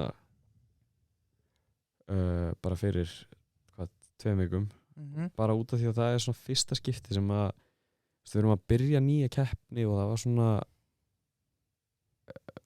svona meiri press á okkur. Það var búið að vera neikvæð umfjöllun og það var fyrsta skipti sem vorum með sama hóp 2 glugga í röð og vissum svona nokkur hvaða lið var að fara að spila og hérna það var svona fyrsta skipti sem ég upplifði bara svona ok, núna er bara svona mikilvæg gluggi.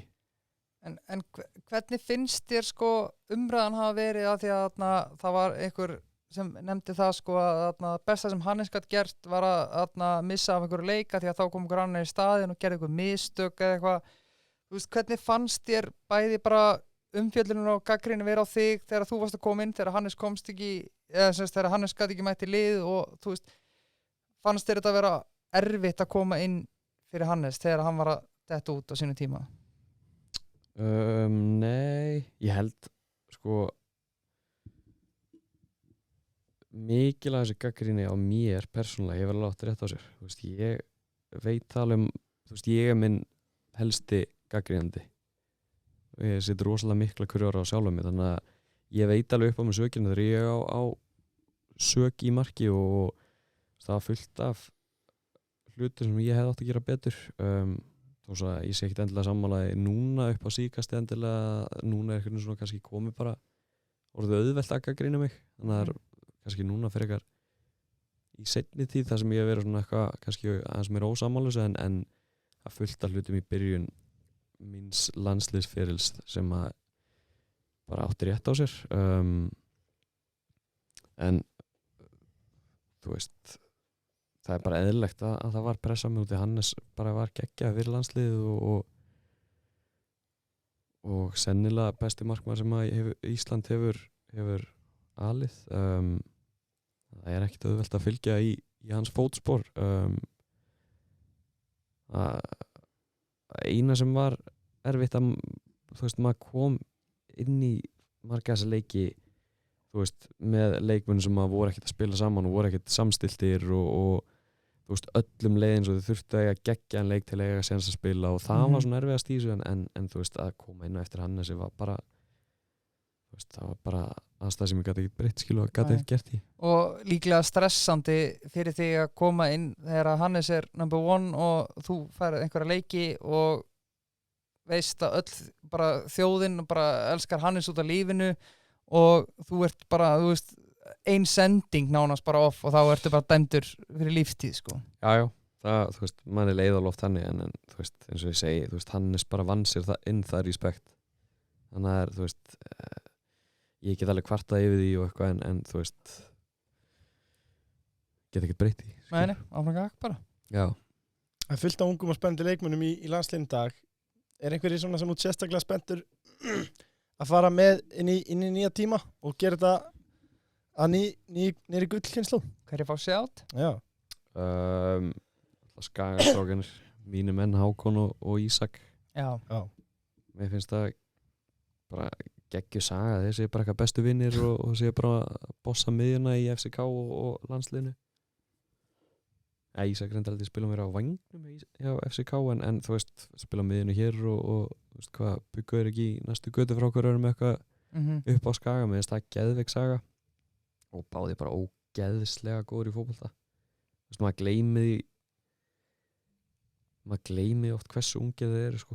Þú veist, ég satt með Ísak daginn og var að hlæja þegar ég var að fara út í atvinnumennsku að þá var hann 11 ára gamall. Já. Þú veist, það er ekki eins og ég sé gamall. Nei. Jón Dagur, dýrkamannin. Já. Hann er lad. Proper lad. Albert er keggjaði líka. Það er kannski ekki ungur, en þú veist, hann er... Kemst ekki liðið? Nei.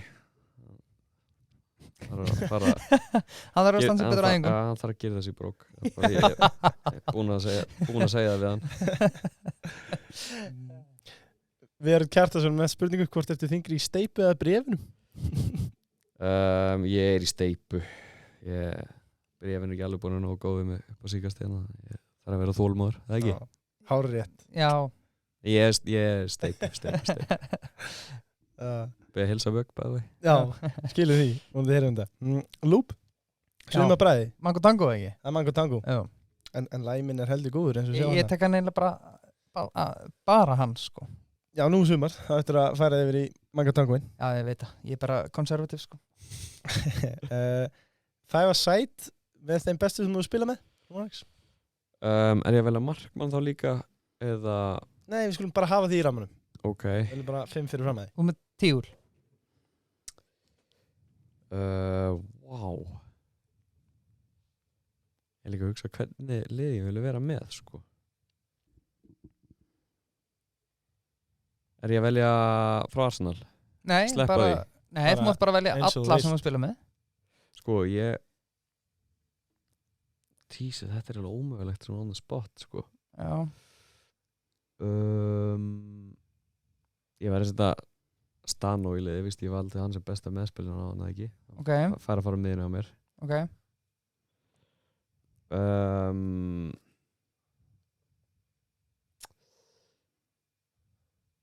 Hafsend. Spilum við Viktor Nelson, Hafsend, það er svona góður í fótbolta, hann er í Galatasaray í dag. Norsjöld eigum 2 held í heil tímabil saman sem spilum báður bara alla leiki.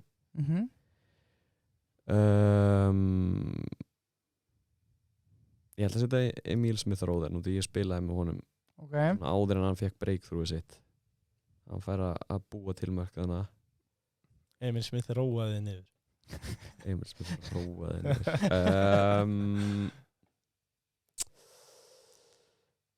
að fá hvað er ég komið 3 á? Já, bara einn eftir. Ég þarf markaskora. Já.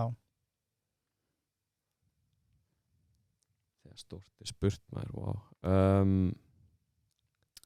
Besti markaskora sem þú spila með? Gæði sem skoraði alltaf á æfingum. Sko, ég ætla að setja Albert í lið.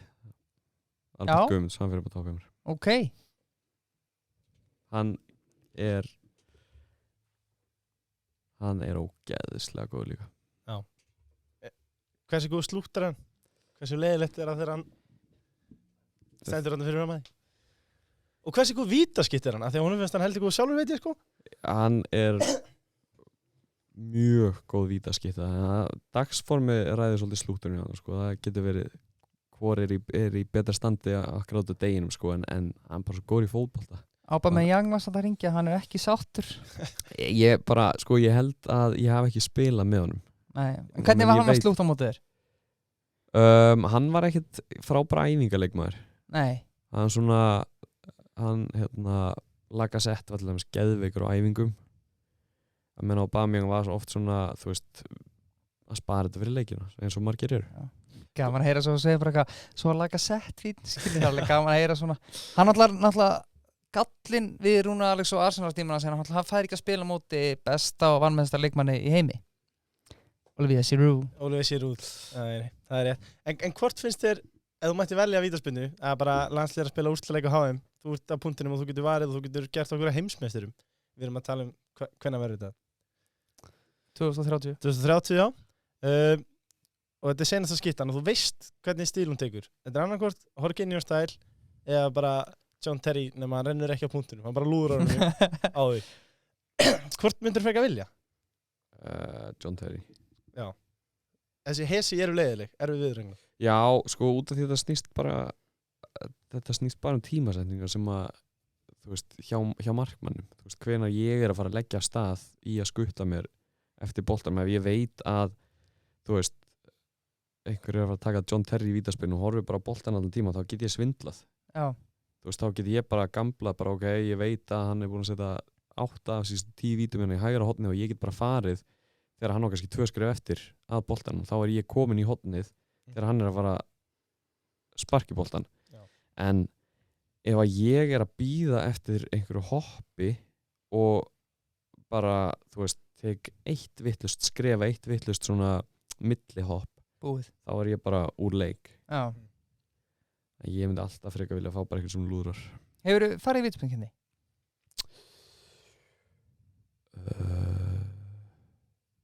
Já, Reykjöp já vann það 2 ára röð já, takk ég held ekki í meistaraflokksferlinum sko. Hvað ertu að verja mörg víti ég sendi 10 mismunandi einstaklinga á þig hvað verður mörg að þeim þú veist hvernig er ratioð í vítum eins og David De Gea hann bara verið ekki víti til að bjarga líði fjölskyldunum sinnar ég held að sé alveg allt í lagi sko já ég fekk held ég bara 1 víti á mig núna í Belgíu sem að þeir skora úr Arsenal mann ég ekki í Fraklandi á einhverja slatta leikjum þar hann ég held ég pott fengi einhver víti á mig þar ég man ekki hvað ég var alveg nokkur í Danmörku sko já en hvað er mikið í vítum bara þitt instinkt samanborið við hvað markmannstjóran er búin að segja við vítaskiptuna það fer svolítið eftir andstæðingnum okay. þú veist ég fæ alltaf allar upplýsingar fyrir hvern einasta leik þá fæ ég bara klippur eða útbrenda blað bara með mynd þú veist, þessi gæði búin að skjóta þú veist, taka 5 víti skaut 4 sinni hlæri, 1 sinni upp í vinstarmegin og þá náttúrulega er bara búið ákvað fyrir mig en þú veist, svo lendur kannski á gæðum sem er bara 3-3 eða eitthvað þá ferður svona að leita öðrum hlutum, þú veist, hvernig hann þú veist stendur, hversu opinn er hann hvar er hann að horfa, þú veist, leitar að fylgta svona hlutum og þá, þú veist, það var náttúrulega bara instinkt en það fer bara algjörlega eftir andstæðing algjörlega sko ég horfði stundum á vítaspyrnukeppnir og það er kannski 8 víti búin og allir búin að skora eins og gerir 2 í Chelsea leik hérna á nýjastöðnu tímabili og ég stend með að því að öskra á skjáin skjótiði bara beint á markið ég hef alltaf sagt að ef ég væri að fara í vító að þá myndi ég skjóta laust á mitt markið já og þegar þú skýtur fast þá getur lendið því að markmann er of hægur og skuttla sér að stað og hann getur skilið fótið sinni eftir en að þú skýtur laust bara ekki chippa á mitt markið en bara svona vipp þú veist bara svona skýtur laust bara innan fótar þá var markmann alltaf að vera löngu farinn þannig að hann er komin og langt í burtu til þess að geta sett fótinn út já en það væri náttúrulega vandræðilegt bara ef þú myndir standa já ég held nefnilega sko að bikarúrslitin í Danmörku töpust á svona víti fyrir bara mánuði sko en veist, þetta er bara mitt faglega mat sem markmaður að þú veist máttu býða þú veist, ertu ekki bara búin að tapa eða þú býðir eftir að sjá við skotið þú verður að vera búin að taka hotn, eða ekki? Jú, ég myndi segja það já ég held að annars er þetta lélegt viti já, það er líka bara þú veist þetta er alltaf bara gert fyrir útileikmenn að skora úr já þú veist þú átt að skora úr öllum vítum já þú veist yfirleitt ef þú klikkar á vítið það er út í að spyrna lélegt það er ekki út í að markmann og gegja vörslu skilur Ert þú hvað minka stangirnar í vítum eða? Nei, ég hef sleppt í hinga til. Ok. Það eru konur í hraðaspurningar í bóði Messans. Fiskipannan mín þessa dagana. Ég er svolítið að vinna með gælurnar. Óvænt, ég veit það. Já, en ég var samt að segja þér. Já, segðu mér. Frendi minn. Eina frendi? Eina frendi. Hann fór, hann fekk plokkfiskinn með Bernes. Já. Og hann sagði að þetta var eitthvað unreal gott, sko. Ég ætlaði að segja plokkfiskur, sko. Já, það? Já, mikill plokkfiskmaður. Já. Plokkfisk með Bernes, er það málið? Hefur smakkað á Messanum með það? Nei, og ég hef heldur ekki smakað með Bernesósu. Nei. Þeir segja þetta gott, sko. Plokkfiskur í Sparifötum? Já, það er unreal gott, sko. Endilega kíkja þangað á Messan í plokkfisk. Eða krúsin, takk. Eða krúsina, já, algjörlega. En þá komum við hraðaspurningun. Og ertu komin í stellingar, Rúnar? Ég held það. Ok. Bestu hanskar sem þú spilaði? Royce. Pepper Reina eða Alisson? Þetta er þetta komið. Alisson. Hannes Halldórs eða Stjáni Finnboga?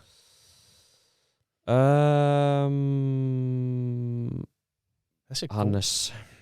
Í hvernig skóm spilaru?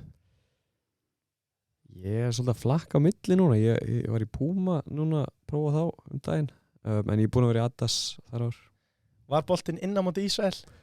Nei. Er BKS besti viðskiptastjóri allra tíma? Rétt. Uppáhaldsdrykkur? Kristall, blár kristall.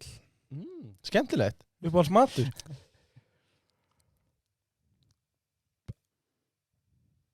Rækjutakó. Já. Sérrétturinn þinn í eldhúsinu? Rækjupasta. Laglegt. Besti þjálfari á ferlinum? Ég ætla ekki að segja pabbi út því að þú veist það væri spes en þú veist hann er bestur, já. Kasper Hjúlmann. Já. Landsliðsþjálfari í Danmörku, ég held að hann svona líka gaf mér mitt breakthrough og þú veist, hann ætla bara að ná geggjuðum árangri með Danmörku núna. Syngja eða tralla? Syngja. Raki segja Kári Árna? Sko, ég ætla líka að stilla upp scenaríu fyrir þig. Þetta er ekki bara annar betri en hinn. Þú ert, sem sagt, þú stendur á milli stangana og þetta er sami úrslitaleikur, þetta er held ég HM 2030 minni mig.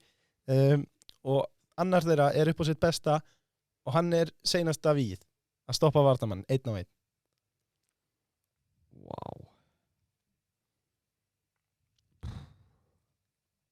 Ég held að ég myndi frekar taka Ragga út í hann hraðari. Já. Þá held ég að hann, þú veist eins og hann gatt, hann hljóp Vardí uppi var það ekki, þú veist að svona iconic moment, þannig ég held að þú veist, hann væri líklegri til að geta stoppað hvern sem er án þess að kannski rífa niður eins og kannski Kári myndi frekar gera. Heimskulegasta fjárfesting á ferlinum?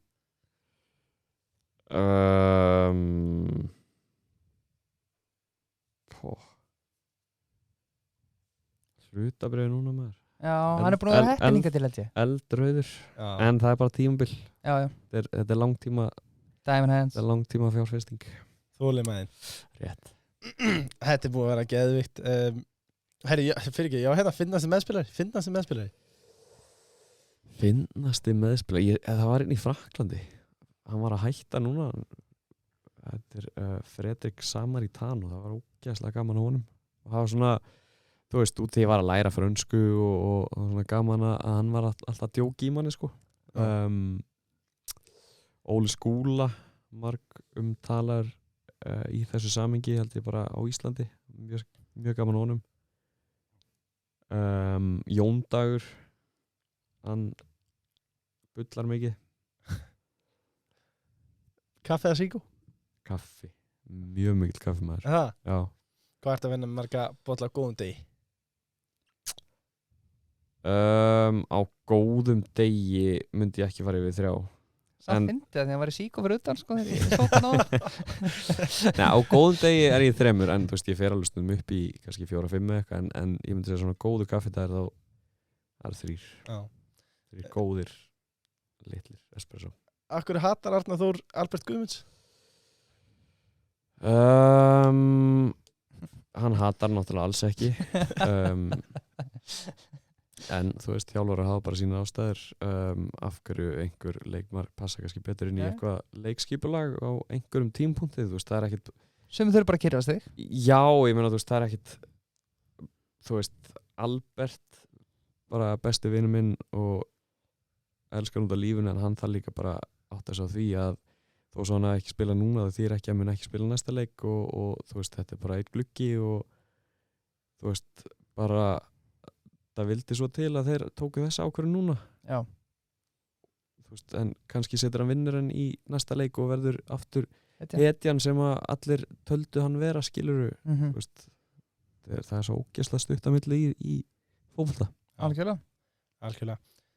Það er verðt að minna á Barrio Mosso. Já. Mömmumaturinn náttúrulega í hádeginu, sko. Já, 990 krónur. Já, líka nýja seðlinn með gulrótartertuna. Ég fór þangað. Já. Og það sjálfsög fór í gulrótartertuna. Ég fór hann í gær, bacon pasta. Já. Það var mjög gott, Já, sko. þetta er allt gott. Ekki rækjupasti að Rúnars, en það var samt gott, sko. Ég þarf að bjóða fyrir það. Já, ég þetta er væri það. alltaf klár. Þú vil líst mjög alveg. Já, svo erum við náttúrulega að fara á Café Cruz Já. að taka upp þáttar. Júl, ég get ekki beðið eftir því. Nei, Tómi Þóróts mætir okkur þar. Kíkja á Tom upp á Selfoss og borða góða mat. Já. En núna er það búið hrikalega gaman að hafa þetta í kvöld. Takk svo mjög leiðis, ég vona að ég hef ekki sagt neitt vitlaust hérna. Nei, líklega ekki. Mjög gaman að koma. Já, þetta er búið að vera æðislega kvöldstund. Eitt af lokum, hvað er það mikilvægt í lífinu? Börnin og hamingja. Já. Þetta var hot take. Glæsilegt. Herru, takk fyrir í kvöld. Takk svo mjög leiðis. Allt sem hlustu. Eitt af lokum sem ég langar að biðja ykkur um að gera, kæru hlustendur. Endilega gefa okkur einkunn, fylgja okkur á Spotify og haldið áfram að vera þið af vikuleginni.